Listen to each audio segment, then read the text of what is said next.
No, el único delito, como dice él, que cometió fue defender los intereses del pueblo más marginado y excluido históricamente de la toma de decisiones por un sistema que sigue aplicando aún hoy la legislación de Fujimori. Ese es su delito, es confrontar con un sistema político que tiene sus raíces en la constitución de la dictadura de Fujimori. Fujimori está preso por haber cometido delitos gravísimos de lesa humanidad y sin embargo su legislación antiterrorista se sigue aplicando aún hoy, algo que Amnistía Internacional viene cuestionando desde 1994. Sí.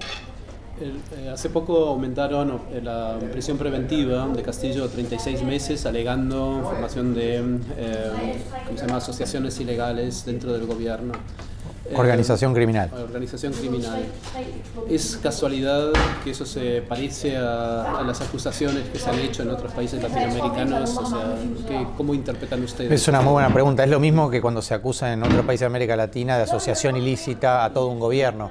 Es parte de una política poco constitucional, que algunos denominan lawfare. Yo no uso esa palabra, pero evidentemente hay una historia, una película que ya tiene varios capítulos escritos en toda América Latina. Pasó en Brasil con Lula, pasó en Ecuador con Correa, pasa en Argentina con Cristina, pasó en Bolivia con Evo Morales, pasó con Lugo en Paraguay, pasó con Zelaya en Honduras y hoy pasa con Castillo en el Perú. Todos los presidentes que no toman decisiones favorables para lo que le exigen determinados grupos económicos terminan presionados y perseguidos y hostigados judicialmente, y para eso además se emplean figuras vagas, como puede ser el terrorismo. En Perú, de hecho, Naciones Unidas le pidió ayer al gobierno de Perú que limite la aplicación de la legislación antiterrorista porque se termina aplicando de manera arbitraria para criminalizar la protesta, que es lo que pasa en Perú. Pero yo no creo que sea casual. No es ¿Hay una acusación también de traición a la patria solamente? Claro, igual que en Argentina. Yo en todo caso creo que traidor a la patria tendrían que ser otros dirigentes que toman decisiones económicamente ruinosas para nuestros países, tomando de manera inescrupulosa y legal deudas externas impagables, y sin embargo esos líderes políticos de derecha nunca van presos, nunca son investigados. Siempre los que son investigados, procesados y hostigados son siempre los mismos, que son los líderes populares que toman decisiones a favor de los sectores más postergados de la sociedad, como Castillo, ¿no? Sí. Esta nueva orientación de, en lugar de el supuesto intento de golpe de Estado, ahora lo acusan por corrupción. Claro, van cambiando el eje porque no encuentran pruebas de nada. ¿Y eso en los foros internacionales se puede hacer algo en contra de ello? Por supuesto, es la iniciativa del presidente de México, López Obrador, es convocar a la Asamblea General de Naciones Unidas para que se involucre directamente en la normalización o recuperación de la democracia en el Perú, algo que hoy no se ve. No se ve no solo porque asesinaron a 70 personas, lo cual debiera bastar, y en cualquier grupo civilizado de naciones bastaría para desatar un escándalo, pero parece que todavía no es suficiente para algunos presidentes de América Latina que haya 70 cadáveres en Perú, sino por otras medidas que se van tomando en Perú y que van en contra de la democracia. Hace una semana Amnistía Internacional iba a presentar su informe en la Casa de la Memoria y el alcalde de Miraflores cerró por cuestiones administrativas ese día ese local donde Amnistía Internacional iba a presentar su informe. En cualquier otro país eso sería un escándalo, en Perú todavía no. Y ese alcalde de Lima es el que tiene la concesión de Machu Picchu en Perú, que le cobra en dólares a los propios peruanos para poder visitar la tumba o las ruinas de sus ancestros. Nosotros lo vemos de una perspectiva, digamos, de colonización que sigue vigente en nuestros países y que tuvo en Perú y en Bolivia su capítulo más brutal, ¿no? Porque Castillo reivindica la Asamblea Constituyente porque reivindica la incorporación de los sectores originarios, indígenas, al sistema político peruano, del cual fueron y son históricamente excluidos, ¿no? ¿En qué se vio durante su gobierno afectada su gobernabilidad? O sea, Bueno, un montón de aspectos. Para empezar, no lo dejaban salir del país, es el colmo, pero esto sucedía. El Congreso peruano tiene que autorizar al presidente a irse del país. A Castillo no lo dejaban ni salir del país siendo presidente, pusieron a su hija presa, no le designaban a los ministros que necesitan la autorización del Congreso. 140 proyectos de ley que Castillo envió al Congreso naufragaron, es decir, que el Congreso y los tribunales lo hostigaron desde el primer día, pero además no querían reconocer su triunfo, es decir, desde antes de que asumiera ya le hacían la vida imposible. Se impugnaron los votos de los indígenas.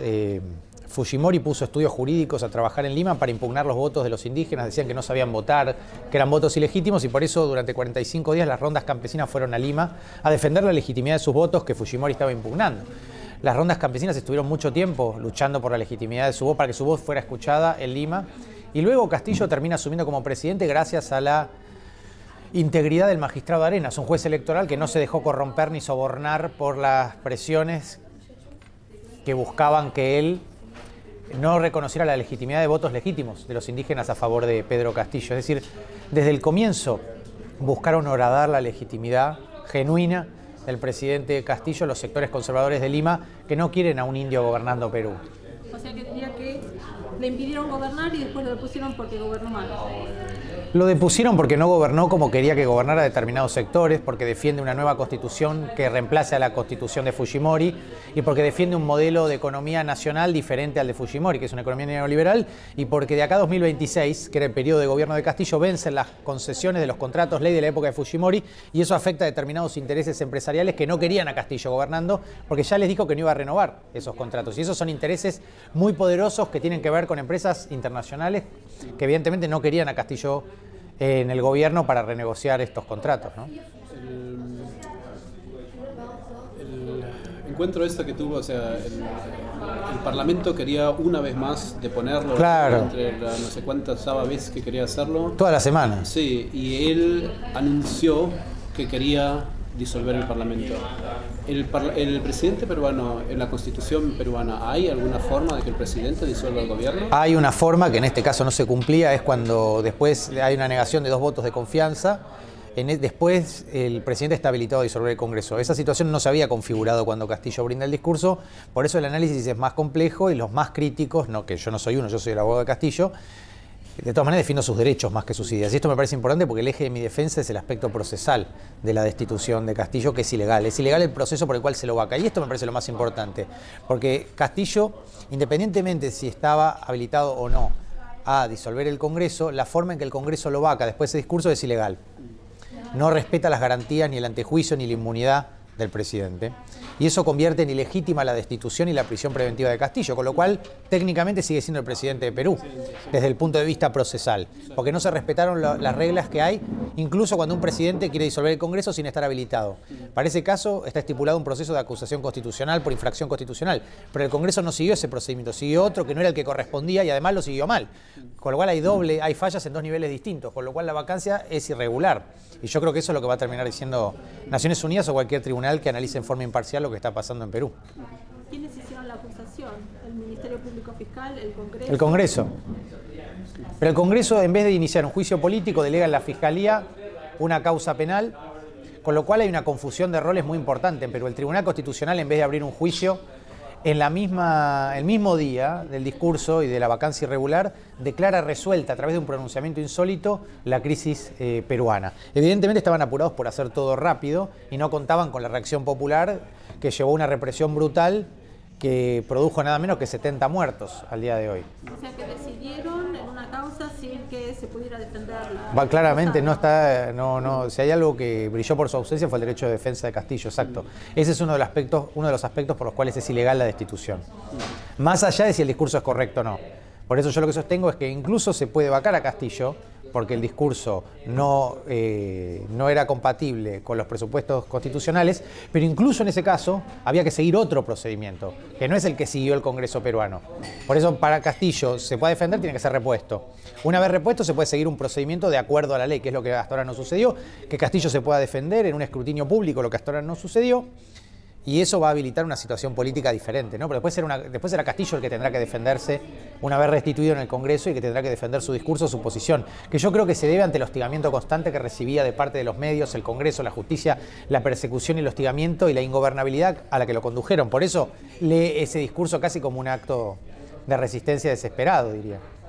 Ahora que mencionaste los medios, ¿cómo se ha manejado la prensa en general dentro de Perú y Latinoamérica respecto a lo que está pasando ahora concretamente en Perú con Castillo? Con mucho temor y mucha displicencia, y también porque es un caso complejo y los periodistas no saben derecho procesal. Y en general uno sobre lo que no sabe no habla o repite lo que dicen otros, que es lo que suele pasando con la prensa en Perú. Pero lentamente la prensa está empezando a cambiar el vocabulario y eso es muy interesante. Hoy por primera vez, hoy es lo que te mandaba vos hace un rato, Tony, la República habla de ejecuciones extrajudiciales. Es un lenguaje muy fuerte, es nuevo, es un cambio radical del discurso que viene usando la prensa peruana. Hoy es la primera vez. Yo creo que es por la influencia de que la prensa europea está empezando a hablar del caso, entonces la prensa latinoamericana empieza a correrse y empieza a usar un lenguaje más crítico. Empiezan a emplear nuestro lenguaje, que es el lenguaje de los derechos humanos, para denunciar con nombre y apellido lo que está sucediendo en Perú. Hace tiempo que viene sucediendo, solo que la prensa no lo venía diciendo. Eso me parece alentador, que hable de ejecuciones extrajudiciales. Pero la prensa peruana, la mayoría de los diarios y los canales de televisión, son tan cegados como están en manos de multinacionales, como sucede en otros países. Sí, te diría que con algunas excepciones. ¿Cómo? La versión completa. Ah, sí, vos tenés algunos medios como La República que hacen un esfuerzo por ser más imparciales, por abrir un poco la discusión.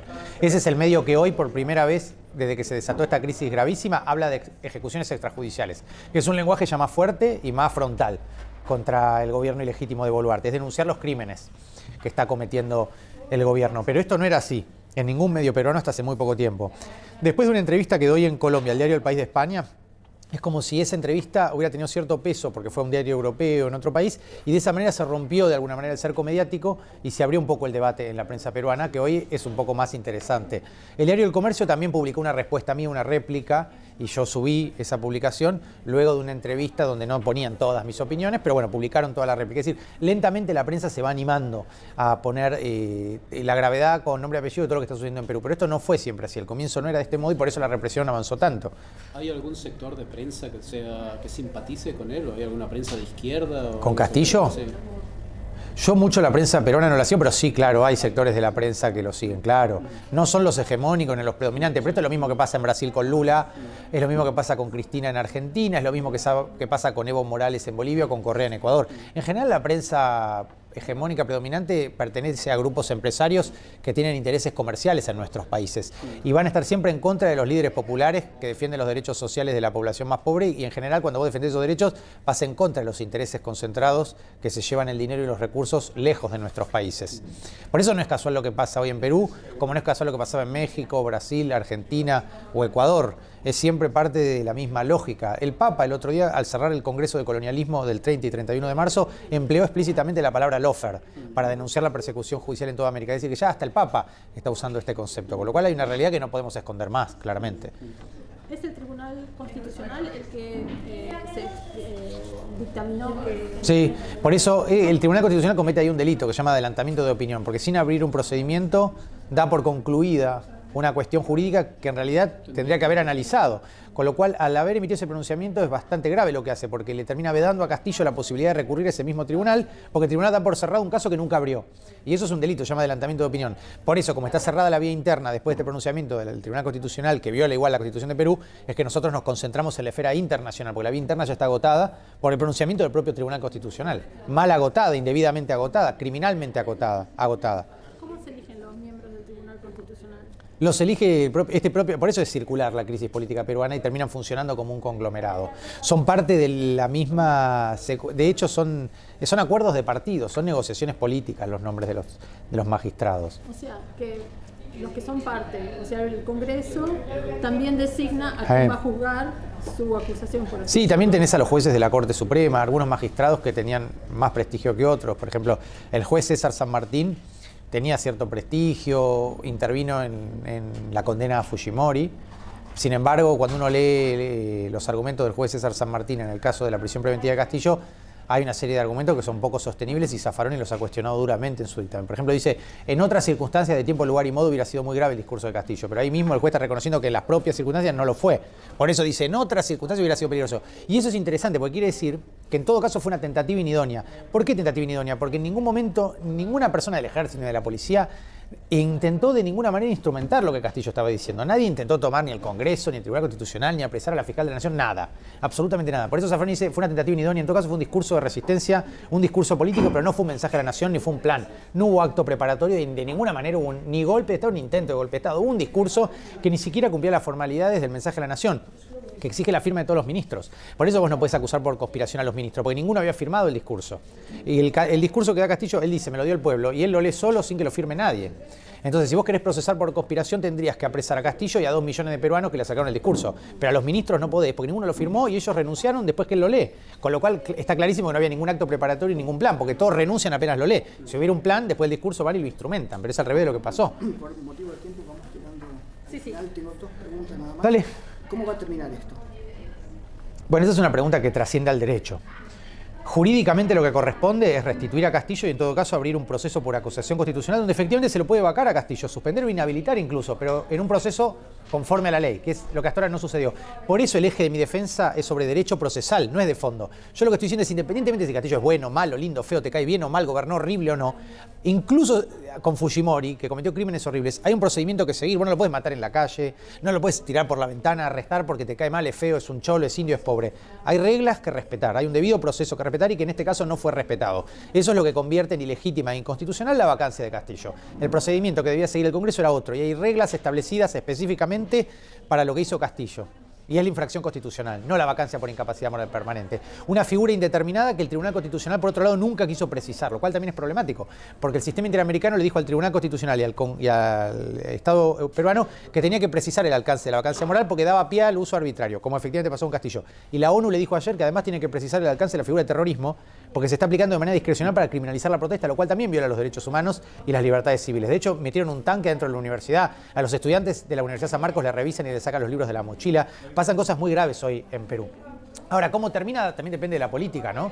De los acuerdos, de los consensos que se logren crear. Yo creo que hasta que no incluyan la cuota indígena en la Constitución y los indígenas estén representados en el Parlamento, no va a haber verdadera democracia en Perú y va a seguir habiendo en consecuencia crisis política, porque falta representatividad. Última pregunta. ¿Quién es Rosalino Flores? Rosalino Flores era un chico que tenía 22 años y que le dispararon 36 perdigones que le destruyeron el intestino en el estómago. Estuvo 2 meses internado en Lima, fue trasladado de Cusco a Lima por la complejidad de las heridas que tenía que ir a un hospital más complejo, más sofisticado. Fue en Lima, terminó muriendo hace pocos días. Yo le transmití al Papa sobre todo ese nombre, que tuviera en cuenta ese nombre para ver la magnitud de la represión en Perú, y hay videos circulando donde muestran cómo el chico estaba escapando, le disparan perdigones a 1 metro cuando los perdigones los tenés que disparar a 35 metros, la policía dispara armas de guerra, no respeta ningún protocolo policial, la brutalidad es absoluta y por eso no quieren que Amnistía Internacional hable o informe. Nadie puede decir que Amnistía Internacional está con Castillo, es una ONG de derechos humanos neutral políticamente que hace su trabajo. Ni eso tolera el gobierno de Perú y no deja hablar ni Amnistía Internacional. Por eso ya hoy la República habla de ejecuciones extrajudiciales, porque se van dando cuenta que es grave y nadie quiere ser cómplice de lo que está pasando en Perú. Entonces lentamente empiezan a abrir los ojos. Pero a mí lo que me parece paradójico es que Fujimori está preso por delitos graves de lesa humanidad, pero la legislación de Fujimori se sigue aplicando aún hoy en Perú. Es medio contradictorio. Él está preso por crímenes gravísimos, pero su legislación sigue vigente en Perú. Evidentemente no es solo la palabra terrorismo lo que hay que erradicar. Hay que erradicar toda una mentalidad y toda una legislación que se sigue aplicando en Perú. Por eso me parece bien que Castillo pida una constitución nueva con cuota indígena, pida una asamblea constituyente y quiera democratizar verdaderamente, tal vez por primera vez, el Perú, que evidentemente está manejado por un grupo muy pequeño de personas, por un Congreso con 5% de aprobación popular, pero que pese a que son 4 personas o 5 que no tienen ninguna legitimidad social, siguen detentando el poder. Y cuando alguien los cuestiona, termina como terminó Castillo, Evo Morales, Lula, Correa, Cristina, bueno, la persecución. Terminamos. Bueno, una sola, Sí. si se puede. ¿Hay alguna instancia judicial en Perú que se esté ocupando de las víctimas de la represión? No.